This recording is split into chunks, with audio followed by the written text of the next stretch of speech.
StutterOn.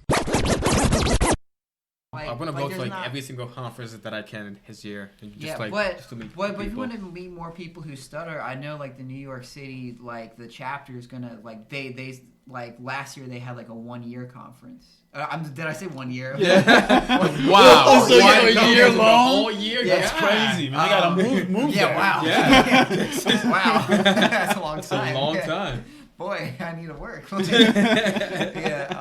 No, but they had a 1 day conference, and it was just people from New York, and there was a good deal of people there. Awesome. Yeah. Because New York has they have a Manhattan chapter, and they have a chapter in just in Queens and all this stuff. Yeah. And so that kind of has the same environment. But the thing is, you go to these things and you realize that starting's random.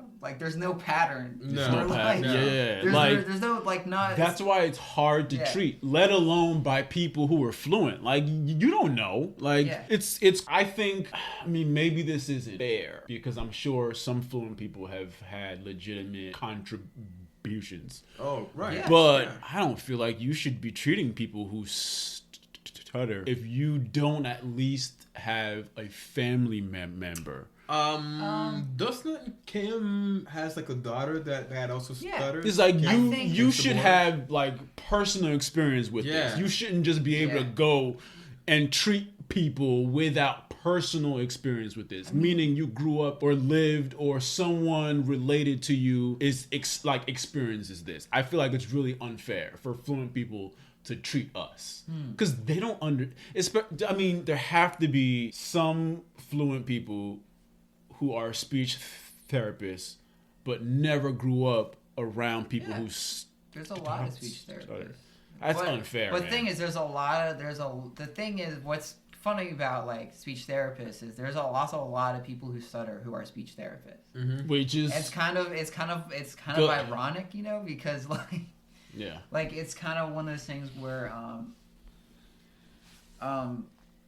you choose to do speech therapy because of your personal life, because you stutter, and so you really relate to people who have difficulties just with communicating and just general. Yeah. Mm-hmm.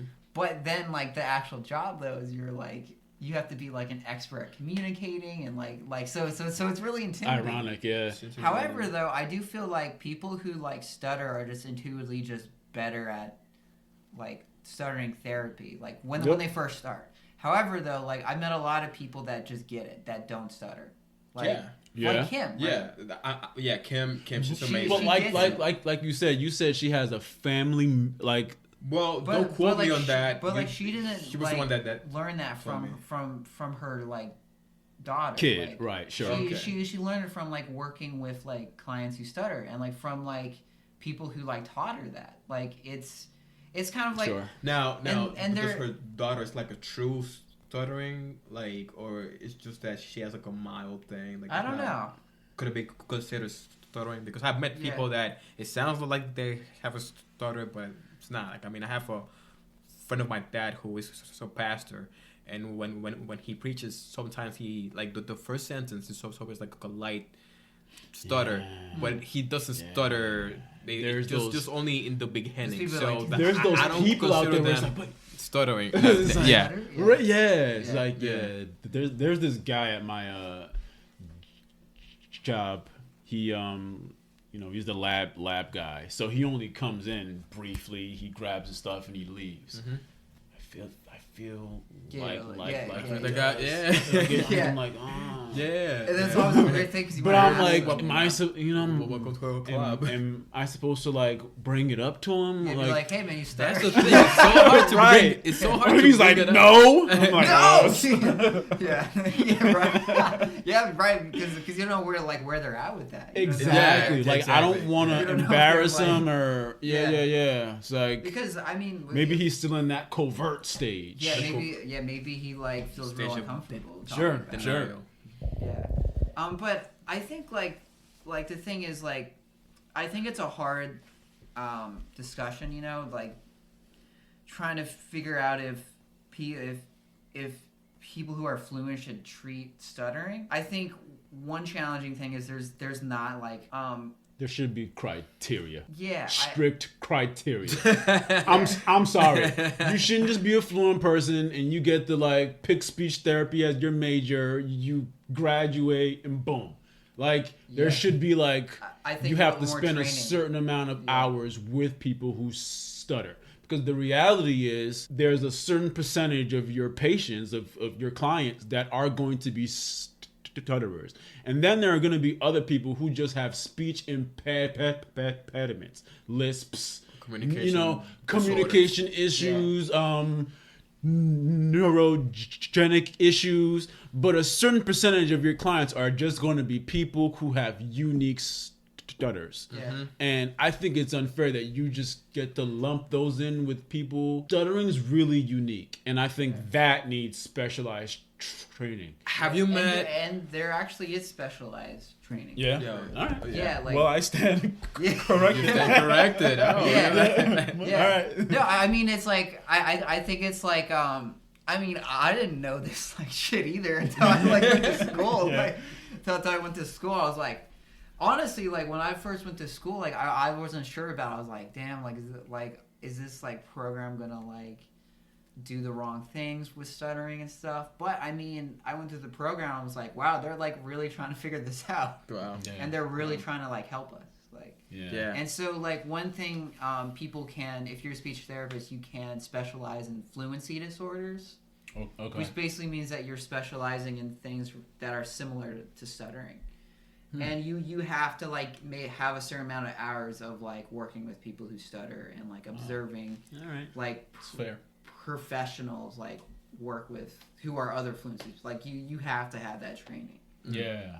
And so that's why I encourage like people who like stutter, if they're interested in like speech therapy, make sure it's like whoever is like running the program, or like if it's just one speech therapist, make sure that like they're like fluency specialist. Yeah.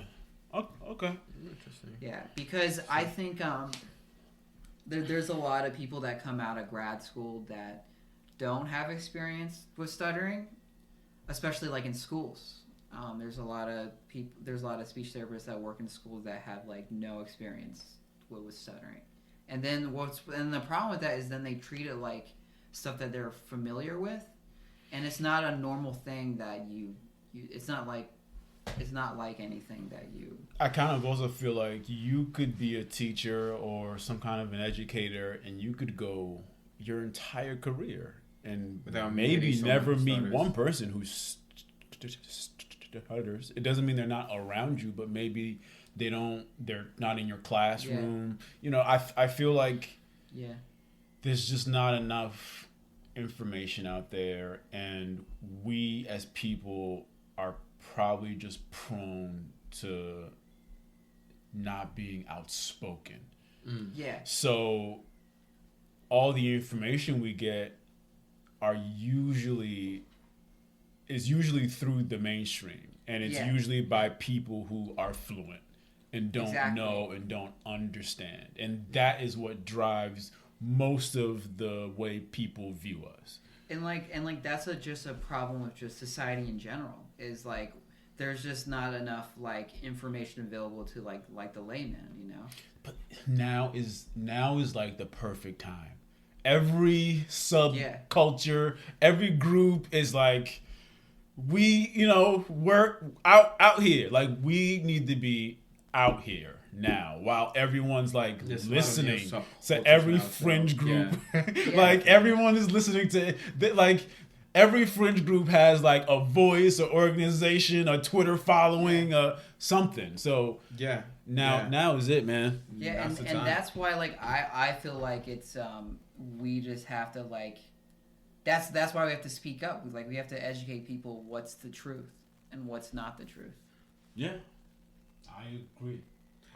Have you guys met like any speech therapists that were bad, like that they didn't really help you out with your stuttering? I wouldn't say bad. Not like or terrible. Well, not bad. I guess that was a poor choice of words, but they thought that this client his problem, this will be easy to fix. So they took it for granted. I don't think anybody thinks that. I think actually speech therapists are like terrified of getting a person who stutters on their caseload because they don't know how to treat it. Yeah. Me too.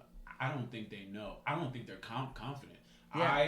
The first time I took speech therapy was I was younger. I think right after high school. And I don't know. I think it was like, cause like when I was a kid, it was we never spoke about it. Like I didn't talk about it with anyone in my family. It was like it was a thing that even I never brought up. Mm-hmm. Yeah. I think the first time my older sister brought it up was when I was maybe 15. So I went to speech therapy maybe when I was 18 or 19, maybe older. It was sometime around then though, and she just gave me. She treated it like, I don't think she treated it like I could get rid of it, but it was like if you just practice. It's like she pinpointed. She like spoke to me. She pinpointed, like if like R's or like D's were hard for me. Yeah. And she just made me practice like D words, like d things like that. It wasn't helpful, but I don't think she was bad. I just think she thought that was what you do. Right, like you try to help the person speak more fluent, which I guess isn't bad. Yeah. Wherever you are is where you are, but where I am now is just like, yeah. So when she was having you say these like words that start with like D's, like what was she telling you to do? Just like so she would say like, don't hit the D so hard. Maybe like, I don't know if it was with my tongue or with my throat or both. She was just like trying to say the D a little softer. I think it was like things like that. I don't know what that's called, but she was trying to train, I think, the muscles in my tongue and my throat, and maybe just retrain the way I speak in my mind, so that it comes out more smoothly. So like that's like actually like that's called like light contact. Like that's what the therapists call that. But it's kind of similar to what we were talking about with like kind of like changing your voice, or and more so like not really like changing the voice in that like you're acting, but like changing the way you speak, based on like research, based on like evidence. Yeah. Does that work? I don't know. It depends. It really depends what you want. I think what's challenging is everyone wants to be fluent, right? Mm-hmm. Yeah. People want to be fluent, but I think what's challenging is like really pinpointing like what works for a particular person. So with like the thing that your speech therapist told you to do, right? For some people they might be like, wow, like that really like helped me a lot, but for some people it might not help them, you know? Right. And so it kind of sounds like if she kind of had you say some words with like that start with D's. The problem with that is like the transfer of like using that technique to like something that would actually be helpful, like real world application. Right, like I think that's the challenging thing about that. And it kind of sounds like she didn't really kind of talk about that, you know. She may have like there was at least a portion of, now I look back on it, there was at least a portion of it that was psychological, like her just speaking to me and seeing how I was and what I felt about it. I remember at one point she said to me, I don't know, it was something about words, how like I have a good vocabulary You know, so I think at least part of it was like psychology, but I just don't think they know what to do, and I've questioned maybe there is another thing to do, right? I think it's really easy to think that there is nothing to do, but I think there's a lot of stuff. Well, I just say that because when you go to speech therapy, if you stutter, right, what are you trying to accomplish? I think is really important. Yeah. Because if fluency is what you're trying to accomplish, it might not happen. Yeah, I just think about how realistic that goal would be. So I don't think it is. So if fluency is not your goal, what is it? So what would you consider your goal? What would you think is a good conversation that you may have with like let's say fluency wasn't your goal. Like let's say we're just no. What would be your second goal? Honestly, what would be your second I am best? perfectly happy being where I am right now. It's just balls out. Yeah. If I stutter, I stutter. Right. Whatever I need to do to get out what I have to say, I get it out. And it's who gives a shit? That's where there was a time But that's the thing, what you said right there, the fact you said I just getting the words out. I feel like that's the goal for many people. Communicating, being a better communicator, being a more efficient communicator. Mm-hmm. Knowing what to do when you're in a moment of stuttering. Some people I feel like they'll be in a moment of stuttering and for a longer amount of time. Sure. You know what I mean? And trying to navigate that is kind of just a whole nother thing that I'll go even further and say, screw how long it is you're in that block or in that moment, and just get to the point where when you're done, you're okay with how things went. Yeah. That's where that's a goal. It doesn't matter how it came out. Did you say what you wanted to say? And at the end of it, don't beat yourself up about it. Because that's the problem. Sometimes when you stutter, there's an aftertaste, a bad taste in your mouth. That damn man, I stuttered. But not having that bad taste. Exactly. That's the goal. That's my goal. That's my goal. I mean, I used to lose sleep over it. Me too. Sometimes, especially when the dating, state of stress. Especially going on a date with a girl that you really like. There's times that it goes well, and then I'm yes, nailed it. But then there's some dates that I feel so nervous that it's I stutter in the most important sentence. I stutter, and she looked at it, and it was a long block. Now I'm doomed. Now I'm gonna go to hell. That's my thought, and I don't want that thought because she was fine. I mean, after that we went on more dates, so it's not that was a turn off. Yeah. It's just me in my head that I have to stake out that bad taste. Yeah, just getting that bad taste. And being able to do your job. Being able to do the job that you want to do. And not a job that you're just choosing because you think you can't do it. You know? Mm-hmm. And that's my goal. Is I just wanna I think I do want to try to stutter with less tension. I think a lot of times especially just in my placement, it's really hard to kind of control what I do when I'm stuttering. It's not something that I've ever worked on, ever. Right. Mm-hmm. So I think that's, and also disclosing more. I think the problem disclosure, yes. Still, it's still a little hard. Yes. Oh yeah. It's still hard for me too. And I pinpointed why too. Is because I have to stutter through the disclosure. Oh, you disclose when you stutter? Me, it's just if I could tell you fluently, look, just before we get into a deep conversation here, I stutter, but I stutter through the advertisement. Like, so, but that's a like, good thing because then they know. Tell them is like, I give it away before I get to get it out. Right. Before I completely tell them, is like they already know.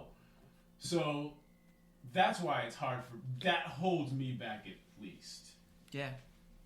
Yeah. What about you, Nick?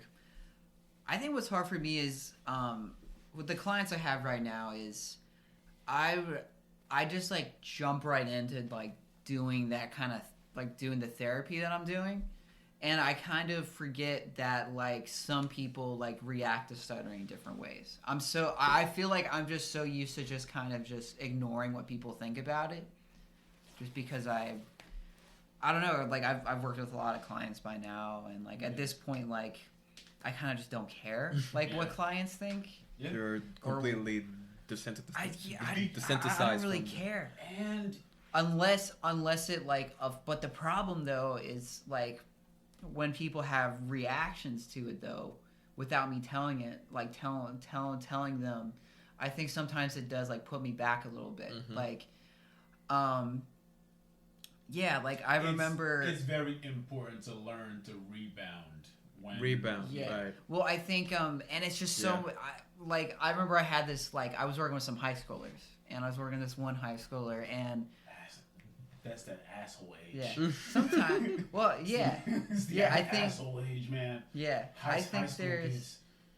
Yeah. Oh yeah. There's definitely a lot of assholes. There's definitely a lot of assholes, but I think there's also a lot of kids that are like in like the asshole like territory, and they're trying to get out of it. Yeah, like I mean, there's like, definitely plenty of scared kids are against you. Yeah, exactly. And those are and like I feel that's why like I actually like a lot of the high schoolers I worked with, because I feel like they like weren't assholes. Like they were just like kind of nice kids. They were nice. They were nice kids.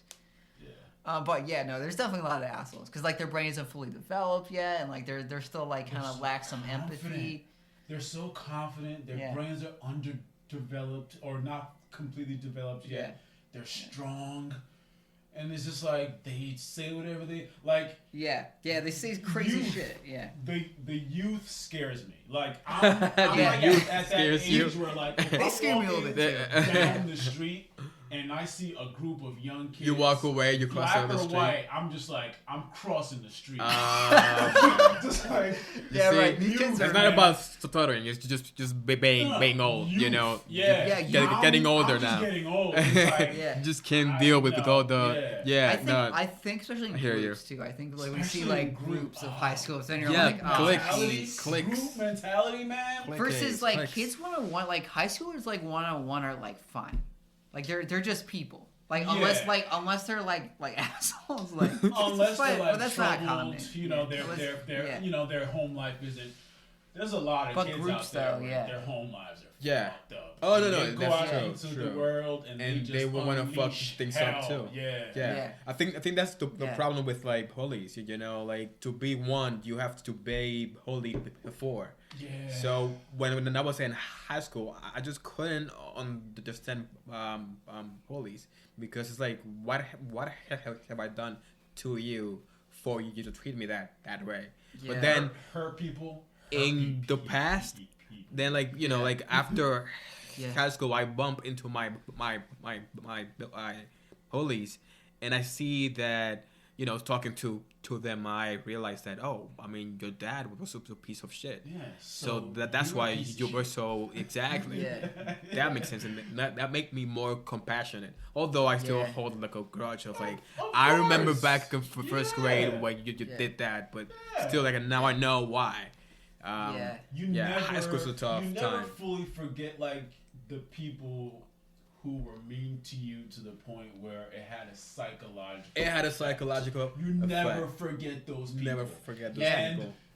Those people have it coming. Like, but there's something called karma, which I love, because I just met with my old bully this summer. He lives in Florida now, and I saw him so little, because that's something about being bullied. When you're younger, you see your bullies as giants. Like you can't really face them. You know, because I guess me back then I was smaller. I didn't work out, so it was easy to pick on me. And he was like the star athlete in school, so he was like the guy who get all the girls. The typical jock.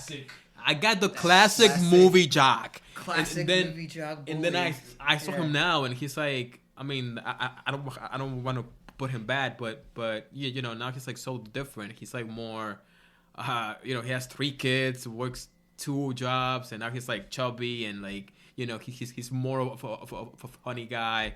And you know, talking with him, like I fixed a few problems that I had, a few grudges that I had with him back then, and now he seems like more of a cool dude. But that's because I think life hit him hard. Karma hit him hard after school. Yeah, so, man, it's pretty. Karma's nice. Yeah, karma is so blessing. Yeah. Payback just feels better. Sometimes nice. Payback feels better. Like, Payback feels better. No, yeah. For real though, those people who hurt you deliberately in the past, and you know whatever personal growth you've been through, that's great. You know, but, tell it to your maker. Because if I ever get a chance to rich and powerful, you better keep out of my way. Man, that is true. If I ever get rich and powerful, that is so true. Don't cross my path. Stay out of my sight. Yeah. Don't make me remember you. But I think like karma is like kind of getting a revenge on somebody without doing anything. You don't have to actually do anything. The problem with karma is it's an idea. Payback is real. Karma really that nice. You know, it's a nice religious idea. Sounds like you want that real Kill Bill revenge type of thing. You know, like you want them to suffer what you went through. I am working on that part of me. No, I hear you, man. Forgives. I don't forgive well. I heard this podcast. Excuse me. I was never like physically bullied. I'd say it was more psychological. That I think is even worse. I think that's worse because that's like a scar you have in your head, and it's like constantly there. Combine them. It's like when you combine them, though. That's when it's like that's the ultimate, right? But talking about fame, you just said like, oh, you know, if I was rich and famous, I might be gonna forget about. I was listening to a podcast with Keanu Reeves, and he was saying like, listen, I have the single right to be resentful about people that did me wrong when I was a nobody before I was famous. But now that I'm famous, now that I have cash, now I have to be extra humble. By force. Because back then I was humble because that's who I am. Broke and I didn't but have then shit. but then now that I have the power, now I just want to squash every single person that did me wrong, and they know it. But since I'm like in the public eye, I have to be extra humble, which hurts because I have every single right to like crush them and just be like, suckers. See, the problem with him is he is famous. Forget that part. Just the money. Just the money part. Part, right? Like there's a certain amount of power that like being rich automatically kind of buys you, right? Yeah. I'll just take that. Just take that. I'll take that, and no one really knows me, right? Like. And all the psychological pain that certain people put me through, I'm gonna remember it. I'm gonna remember that for forever. For real, because I always think of, you know, the way people treat you, like when they don't have a reason to be mean to when they don't have a reason to be mean to you. Yet they are. Yeah. Like I remember that. Yeah. I hate that because it's unfair. You know, why do I have to pick on Nick because he stutters? Been nice. Exactly. But you went out of your way to be mean. You were doing it deliberately because it gave you some kind of pleasure. Yeah. It gave you some kind of like, what's the word? Affirmation. Affirmation. Yeah. Affirmation. Yeah. Affirmation. Like that is where it's like, all right. Yeah. Wait. Because that's what police want. They want to feel powerful because, but in their homes they're not. Or in their lives. Or in their lives too. Whatever is making them do that. Yeah. Yeah.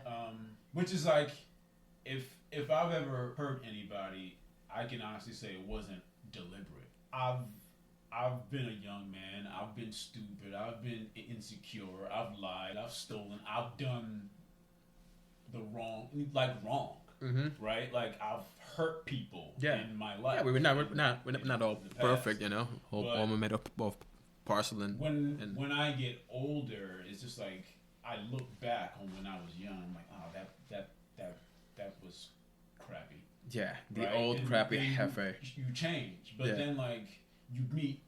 There are people in the world that are twice my age, and they're just terrible. Like, there's some people that are really shitty. They're just a piece of shit. Like, really shitty. Pretty shitty. bad, yeah. Can't stand. I have a boss at my old job who that guy. I guess he hated his life, like to the point that he wants to like. You hope.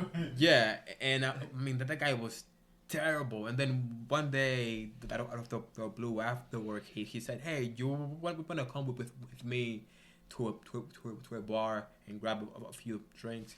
And then I was like, "All right, sure." And he just opened up to me about his life and all the things he went through. Oh, my dad was a drug addict, and he was abusive to me and my mother. And I was like listening to all that, and I'm like, I don't really know you that well for you to like open up and you know, tell me your whole life story.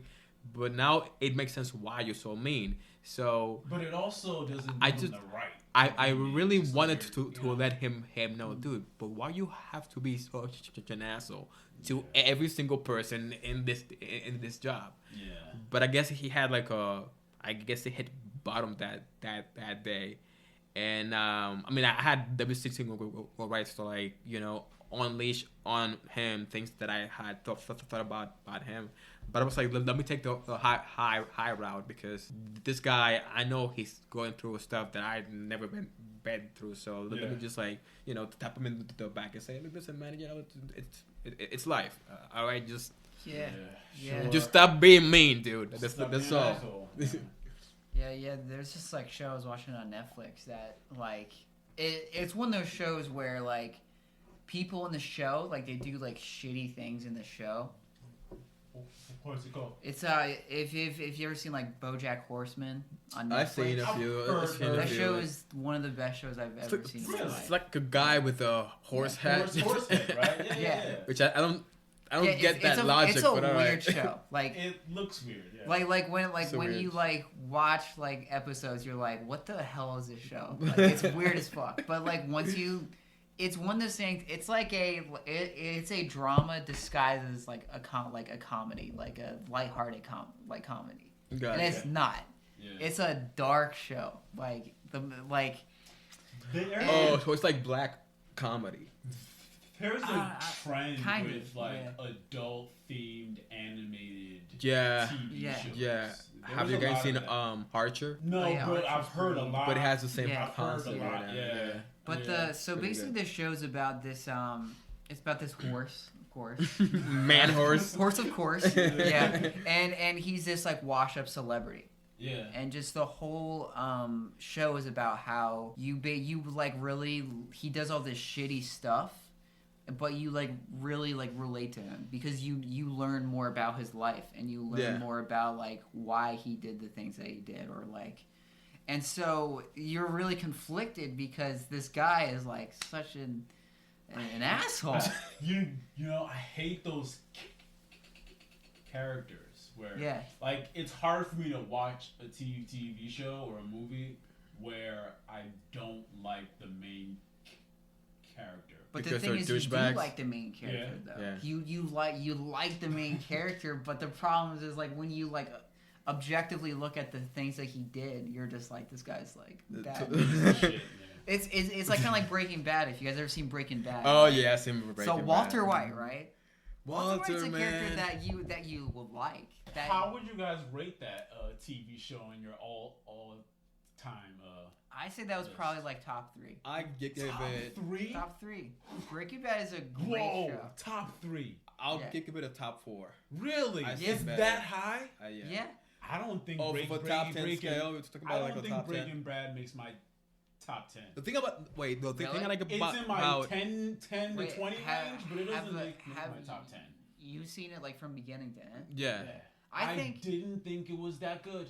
Why? Whoa. All right, Explain. Elaborate. It was good, but it's one of those shows where after a while it just gets unrealistic. It's just how like come? he should have been dead by like Yeah. all right, Well, like okay. my top 3 shows. First of all, HBO destroys all other Oh no, networks HBO is like and a streaming giant. They platforms make the best for shows. TV shows. They almost never miss. They never miss. Right? So my top 3 would be all HBO shows. The Wire. The is Wire. It's a highly underrated It's show. Really? But it's one of the best I mean, shows if ever. you've never watched it, You have go to watch back it, and Nick. watch that Nick, show. you have to watch that show. The Wire? It's Oh, insane. It's pretty good. The Wire, Deadwood, Rome. I never seen Deadwood. I heard No. about it, but All HBO shows. HBO Great shows. shows. And then HBO has a bunch of other ridiculously good shows. Curb Your Enthusiasm. Curb Your Enthusiasm. Oh, yeah. They just did That's a good the show. Watch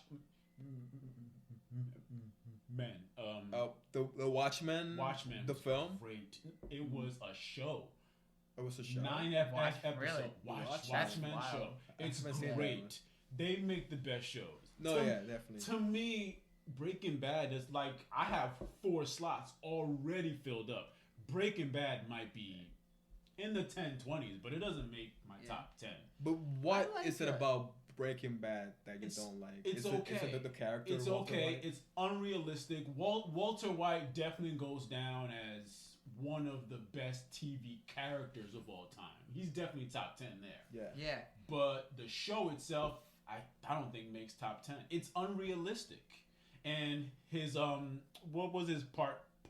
Jesse. Yeah. I hated that kid. No, why I not? hated Why? that guy Jesse was guts, man. amazing. I was like, just kill this kid. I can He's relate a with loser. him. Yeah. I was like, just I can get really rid relate of to this Jesse. guy. He's destroyed. Like he just kept fucking up. Yeah. He kept fucking up, man. But it's funny though, like I think one thing I like about that show is just like the relationships are just complicated between Yeah. the characters. Like for Sure. example, right? Walter saves Jesse's ass so many times. Why? Over and Why over. does he do that? You didn't even have to kill the kid. You could just let him die. Yeah, You but didn't I have think to continuously save him. I think It's unrealistic. it was. I think they developed like a father-son relationship because he used to be Walter used to be his teacher. Yeah, So, but I just didn't buy it. And I guess he saw pity on this guy who had Jesse had a lot of potential, but No, he yet, didn't. come on. I mean, he didn't. he was good He was a dealing. screw up. He was clearly a screw up. He was good healing with drugs, and he Was had he? contacts. Walter the thing was. about he was a drug addict, so I mean that Yeah, was his also- problem. yeah. That was his weakness. yeah. but- Also seeing just like Jesse just like as we're watching like the first episode of Breaking Bad and then watching like the last one and like Jesse's he just grew a broken lot. as fuck. Like he's just like the first time you meet him, he's like smiling. He's like, yeah, dude, this is gonna be awesome. But and then then the last episode, or even like the new movie that came, like they came out with Breaking Bad movie on Netflix. Yeah, it was called like El Camino. El Camino Yeah, was pretty that good. like that movie was pretty like. good. I heard okay, I heard it was very mediocre. Really, I liked it. I mean, it gave was it good. like a nice the ending to his to the character. I think the problem is nothing really like happened in that movie. You know, like there wasn't a lot of stuff that happened like that really like had any sort of. But I mean, because they didn't really have anywhere where to go with it. Like, I what think else are that's they gonna just do? one of those things where they it were was just like a kind of a capitalizing fan service. On the fan, yeah, I guess. on like the fan, It was fan awesome. service. It was good. Fan service. Like it was. I didn't even watch it.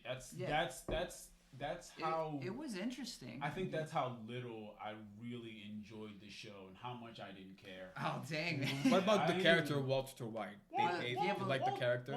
Walter White's cool. He will go down somewhere below Tony Soprano and all the great. The Sopranos was an amazing day, show, although the ending was a bit unpredictable. But another HBO show. I watched it maybe 2 years ago. I think the thing that I like about the Sopranos is that they show a guy who is like hyper masculine, man, and he's like the king of this world. But you also see like his weak side, his emotional side. Realistic, and it felt real because most mobsters are like just tough and tough. They're wearing suits and gold jewelry. But this guy is like a mobster and has a family, has like a massive problem with his mother, psychological, issues. Then the father there too, his father was like a complete cycle too, so he had like a messed up background. Yeah. It felt real. Now the thing I like about Walter White was that guy was a guy who was like a complete nerd.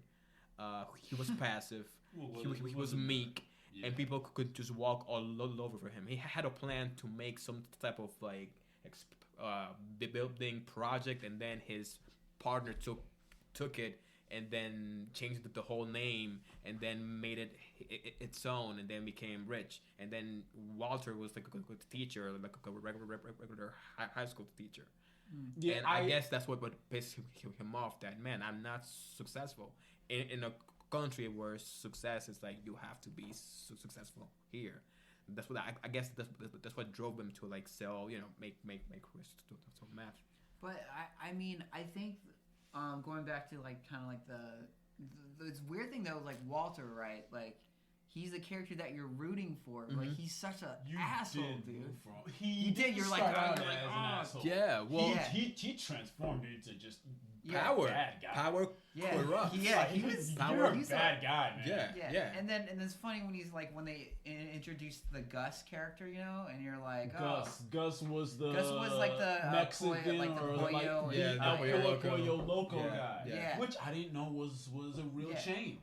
But like, it's a real chain. El Pollo Loco is real. Holy cow! I think it's an actual chain. Pollo Loco. I think in Breaking Bad I think it was like Pollo Hermano. Pollo Hermano. Yeah. I guess for like trademark, I guess they changed the name for it. I thought, all right. Yeah, but I think like Pollo Loco is like a real. Yeah, it's a real.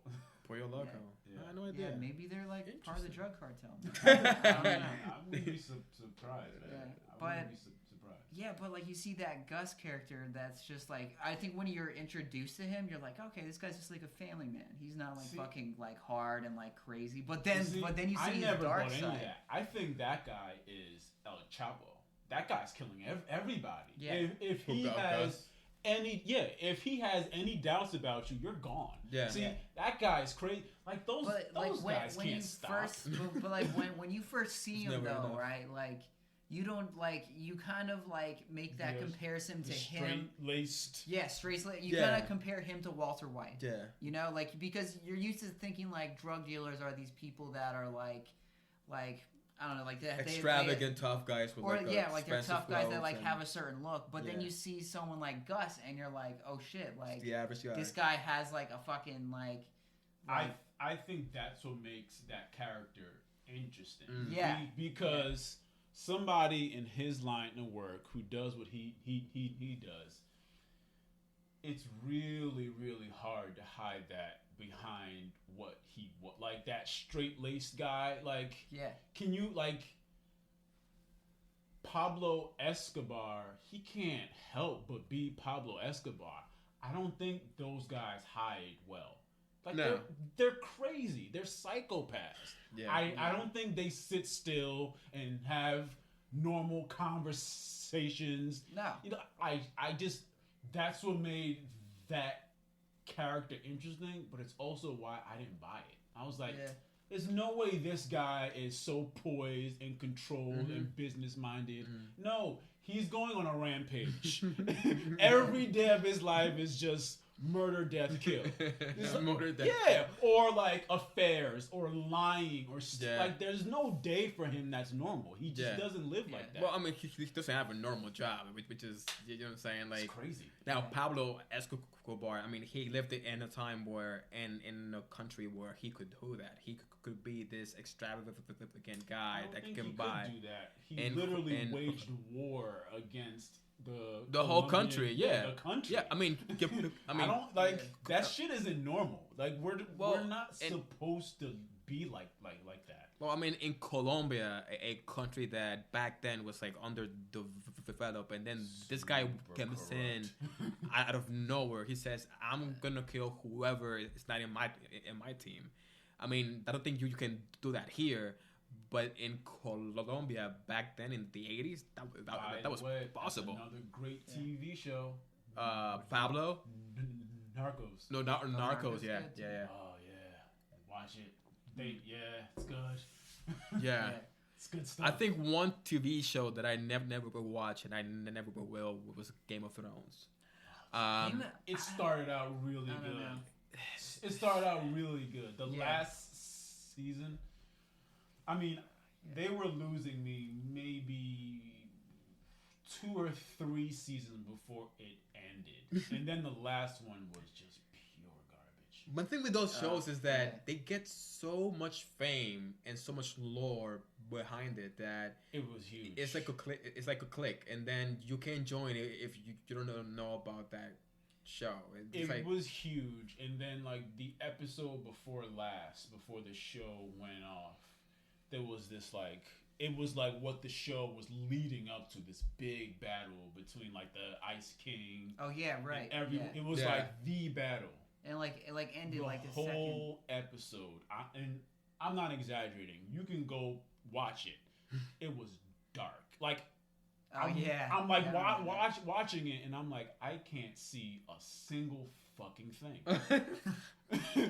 Like the whole episode, I'm just like, am I? Was that the same season where they posed like they put the like Starbucks cup? It was the same. Come on, it's like a multi-million-dollar production company, and they just left that. If you Starbucks believe for cup. a second that wasn't done on purpose, you're crazy. I thought it was done by mistake. I thought it was a mistake. No way in hell that was a mistake. That was product placement.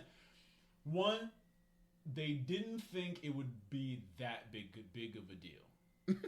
One, the idea that it was a mistake. How do you leave a paper cup on a movie set? Like it's a period piece. I know. Right? How the hell would like you explain explain Iron that? Age period piece. Yeah. And there's it's like a paper fantasy cup, world too, because it's not even real. No one notices it. There's literally hundreds of people on a Game of Thrones set at any given time. It's like if you find an iPhone in Lord of the Rings, it doesn't make any sense. Like how the hell you guys have got an paid. iPhone?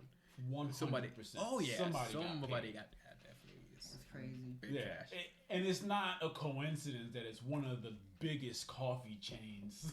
Starbucks, like the biggest coffee chain. You just happen to leave their cup there. It would have been an accident if it was like a Wawa cup or a 7-Eleven I don't even think it would have been a mistake then. And not and just you think the fact that the whole thing went viral was definitely deliberate. Starbucks made millions. I think you'll see a spike. In the stock market. Yeah, you'll see a spike like after that for sure. I don't buy it. I just don't think I don't think people are that innocent. I think it was on purpose. The whole thing. Yeah. Well, after the end of this gargantuan show, I mean, what's left now? Because after those big show end, there's like a hole, and I think they were somebody has to fill in that hole. They were supposed to do a prequel of the Game of Thrones now. Yeah, and the same guys were supposed to do a prequel, but they scrapped that. They said they're not doing it. But those same two guys were supposed to take over doing Star Wars. Oh, Star Wars. More Star Wars? Which they also scrapped. They just took the money. They just decided not to. Star Wars, the thing about, like, the two guys that, like, did the Game of Thrones series is the thing that they're really good at was, like, adapting, like, the books. Like, they did an excellent job at that. And the However, though, I feel like what happened, though, the flaw that happened was when they started to having to, like,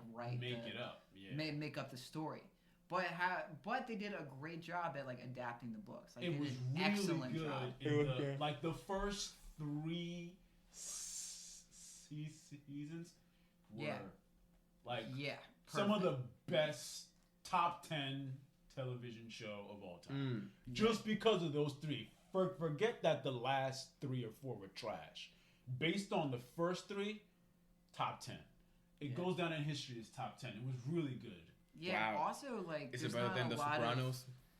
Can't really compare. You can't compare that. The Sopranos with that. The Sopranos was better longer, I think. Yeah, it was better longer. Almost but you 10 can't years. Compare. And also, there's not a lot of fantasy TV shows, you know? There's not a lot of fantasy anything. Or just, like, good fantasy TV shows. Good fantasy TV shows well, are right really now, good. they have The Witcher on Netflix. Which I hear is fantastically The bad. Witcher. Fantastically bad. I was like, it's so bad that it's bad. good. Really? It's so bad that it's good? Yeah. I've heard that. Yeah, The Room? I've read that. It's ridiculous, but it's good. So it's just like kind of like absurd, but like I haven't watched it, so I watched the first 2 episodes, and the first one was boring, and the second one was like, oh, all right, that's cool. That's okay. Like, to me, like, I watched it because I played the games on PlayStation, which are amazing. Really? Oh yeah. Like, if you like those, have you played Skyrim? I haven't played a lot. Like those these days games where you like walk and RPG, man, that takes time. It takes time, it takes time. But The Witcher is like scary too because you're fighting monsters and like zombies and like demons, and it's like it's cool playing the game, but then the show, I was like, all right, I'll give it 3 stars. I mean, the acting is like a bit too bland.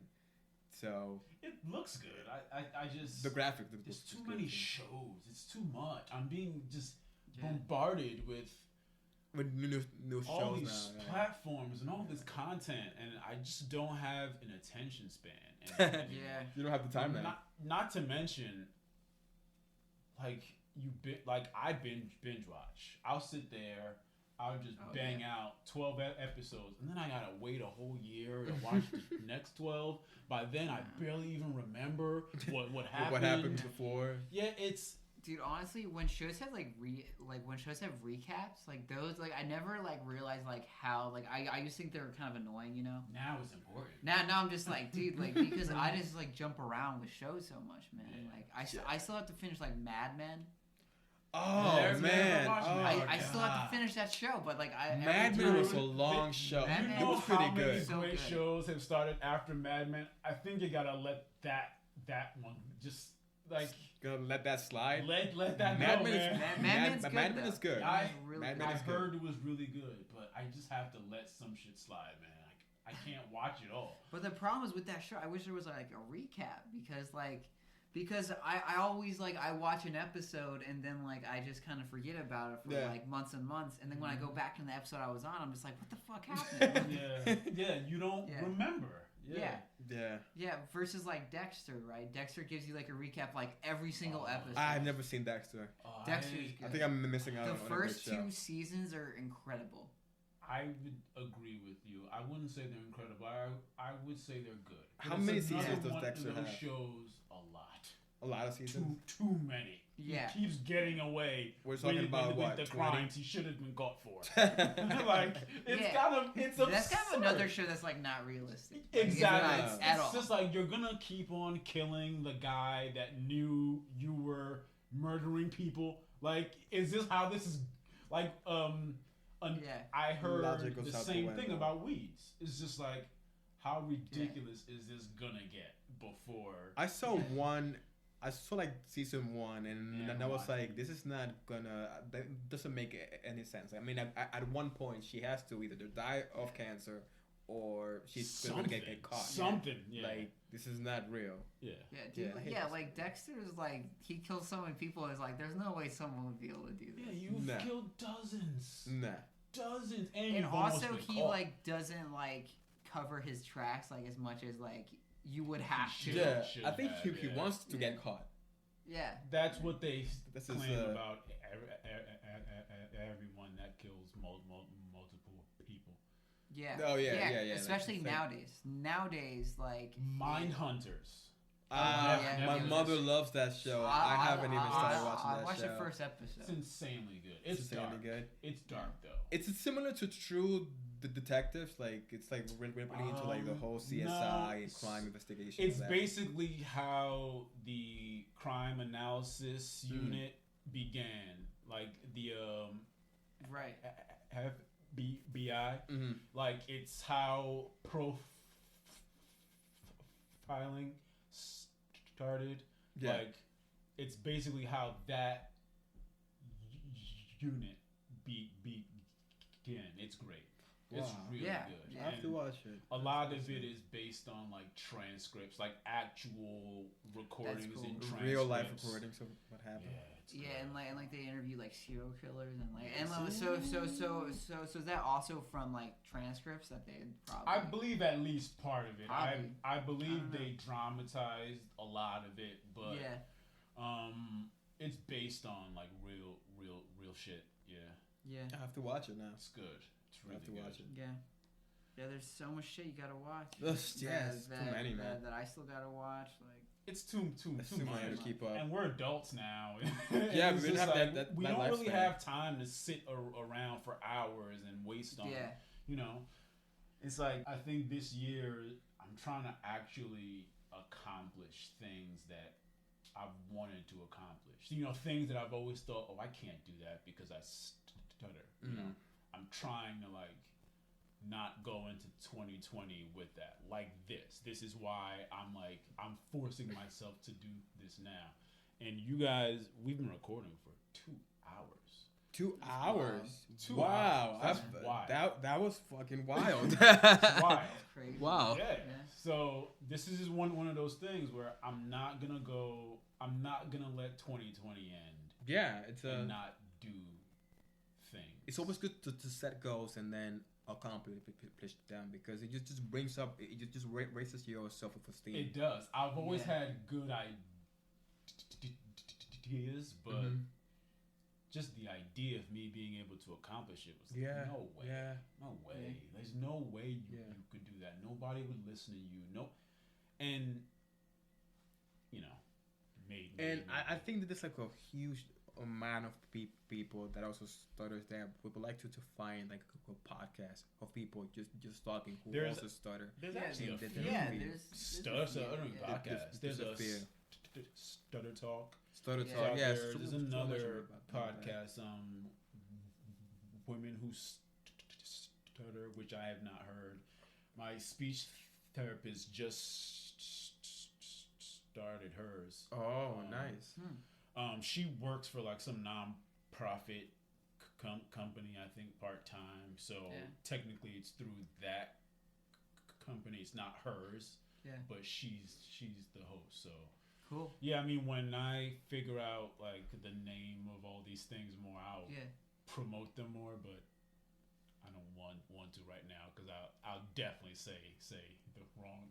Yeah, right. Be like, check out this podcast. And be like, I can't find it. Yeah. So this is all just, you know, hopefully it helps, and there's like a community can build. Around it. Yeah. No, I mean, I think this stuff does help. I think it's helped me. You know, I think just like kind of embracing like stuff that you're afraid of helps. Yeah. Community helps too.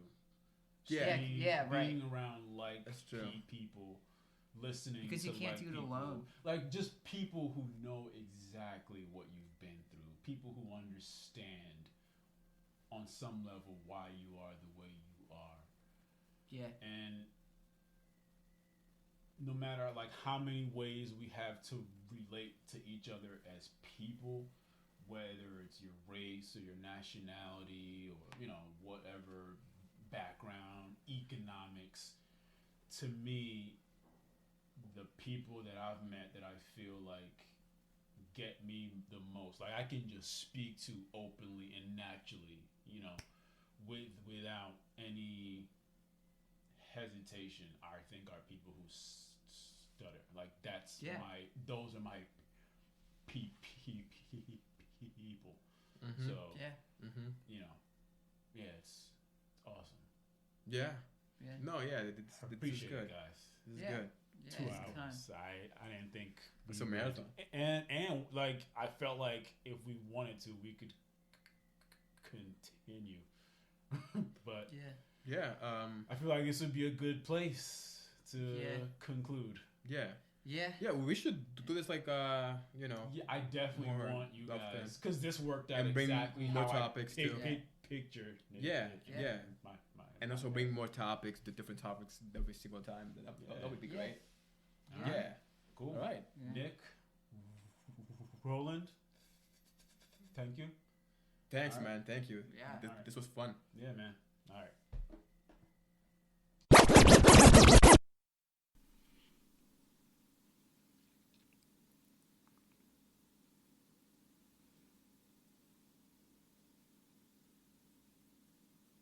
Hey, ladies and gents, this is your host of the StutterOn podcast,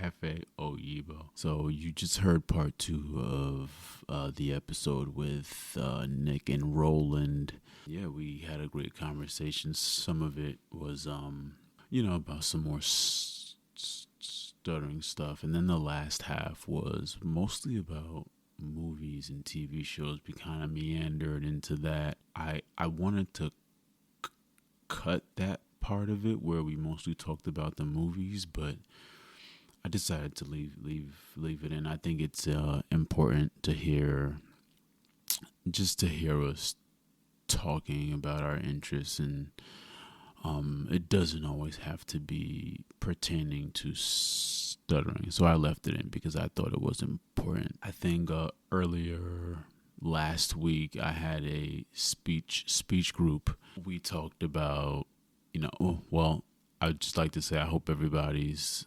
staying safe during the COVID-19 pandemic. Everybody's still working. Just be careful out there. We don't really know how bad these things can be. But last week in my speech group, we spoke about wearing the face mask and how that affects